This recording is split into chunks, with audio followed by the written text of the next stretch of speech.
What's up guys, Ezo here, and if you're not already subscribed, hit that button like it owes you money. Today, we're diving into the most gruesome execution methods of the Middle Ages. We're talking about the kind of stuff that'll make you glad you're living in the 21st century. Get ready for a wild ride through history's darkest corners. Let's do it. Alright, first up we've got the breaking wheel. Imagine this, you're strapped to a giant wooden wheel, like something out of a horror movie. Your executioner, he's a strong dude, starts hammering away at you, breaking your bones one by one. They start with your legs, working their way up. The crowd's watching and the screams, man, they're just echoing through the square. It's brutal. It's agonizing. Sometimes they leave you on the wheel for days, your broken body twisting in the wind. Talk about a slow and painful way to go.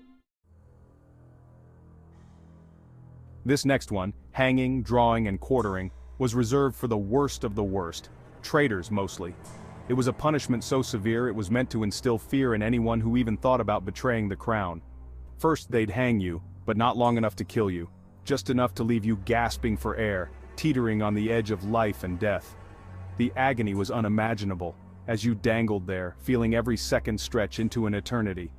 Then came the drawing part. They'd cut you open, pull out your guts while you were still alive, and burn them right in front of you. The pain was excruciating, and the sight of your own entrails being incinerated was meant to break your spirit completely. And if that wasn't bad enough, they'd chop off your head and cut your body into 4 pieces, displaying them throughout the kingdom as a warning to others.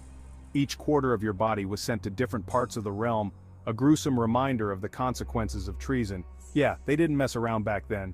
The sheer brutality of this punishment was designed to deter any thoughts of rebellion or betrayal.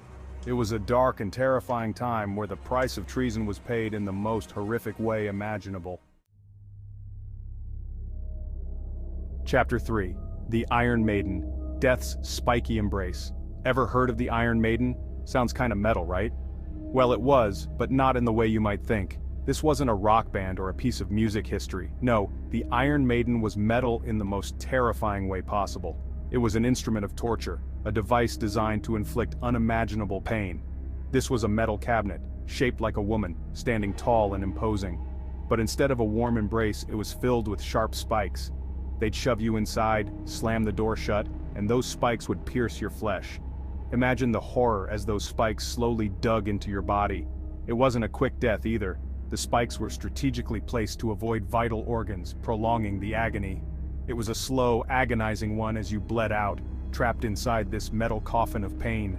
Each moment felt like an eternity.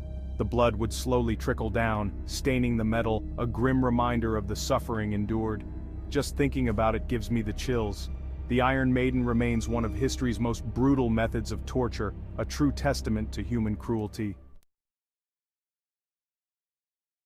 Chapter 4. Burning at the Stake. Turning up the heat on heresy. This one's straight out of a nightmare. Burning at the stake was the go-to punishment for heretics and witches, or anyone they thought was different. They'd tie you to a giant stake, pile up the wood and set it ablaze. The flames would lick at your skin, the smoke would choke you, and the pain would be unimaginable. It was a public spectacle, a way to instill fear and control.